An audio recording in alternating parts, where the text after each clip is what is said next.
Dan untuk mengetahui informasi terkini, perkembangan kasus kekerasan mahasiswa di Riau akan disaporkan jurnalis Kompas TV Sawino Ardi. Selamat siang Sawino. Hingga siang hari ini, bagaimana hasil pemeriksaan psikologi pada tersangka? Baik, selamat siang Imron dan saudara. Memang kami dapat informasi bahwa pihak kepolisian sendiri ini akan melakukan pemeriksaan terkait psikologis dari tersangka R yang melakukan penyerangan terhadap mahasiswi. Kami menerima informasi bahwa pemeriksaan akan dimulai pada minggu depan. Ini terkait apakah tersangka ini mengalami stres atau seperti apa hingga berani atau tega melakukan hal yang melakukan penyerangan menggunakan kapak terhadap korban. Imron. Sawino, informasi yang kami dapatkan pelaku ini sebenarnya telah berencana untuk menganiaya korban dan rencana itu telah dipersiapkan sejak November tahun lalu. Apakah termasuk dengan menyiapkan senjata tajam yang digunakan oleh tersangka untuk menganiaya korban? Baik, kami dapat informasi dari Kasat Reskrim Polresta Pekanbaru dari hasil pemeriksaan terhadap tersangka. Memang betul tersangka mengakui bahwa senjata tajam itu sudah dipersiapkan oleh tersangka sejak tahun lalu, tepatnya pada bulan November. Namun pada Februari lalu tersangka baru bisa melakukan korban. Imron. Apakah Anda sudah mendapatkan informasi dengan penetapan tersangka ini, lalu perkembangan penyidikan apalagi dan fakta terbaru apalagi, serta pasal apa yang dikenakan kepada pelaku? Baik.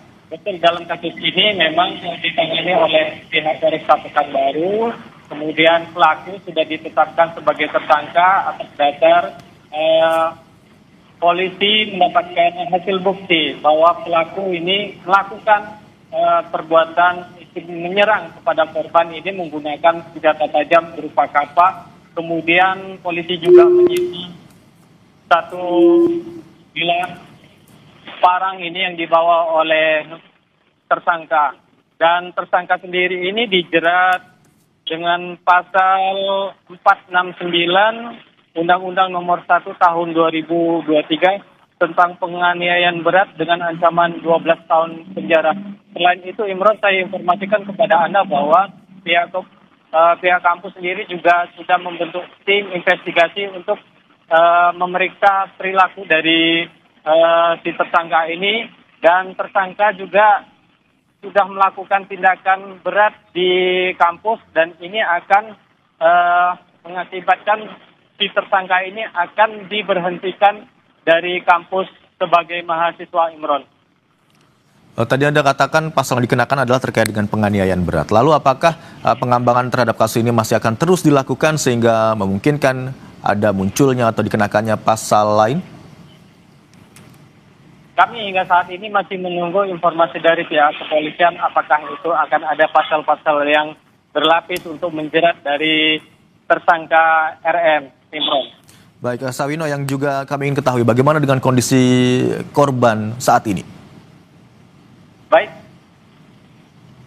korban sendiri sebelumnya dibawa ke RS Rumah Sakit Bayangkara untuk dilakukan penanganan medis, kemudian korban dirujuk ke Rumah Sakit Umum Daerah Provinsi Riau, dan korban juga sudah menjalani operasi di bagian wajah yang mengalami luka berat, dan pihak kepolisian sendiri menyatakan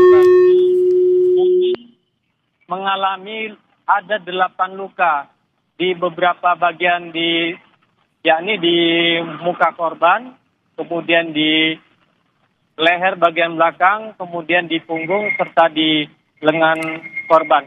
Saat ini kondisi korban terkonfirmasi dalam kondisi mulai membaik dan masih dirawat di Rumah Sakit Umum Daerah Provinsi Riau. Imron. Baik, kondisi korban saat ini terus membaik, masih dirawat di RSUD Provinsi Riau dan harus menjalani sejumlah operasi karena mengalami luka berat akibat penganiayaan yang dilakukan oleh pelaku.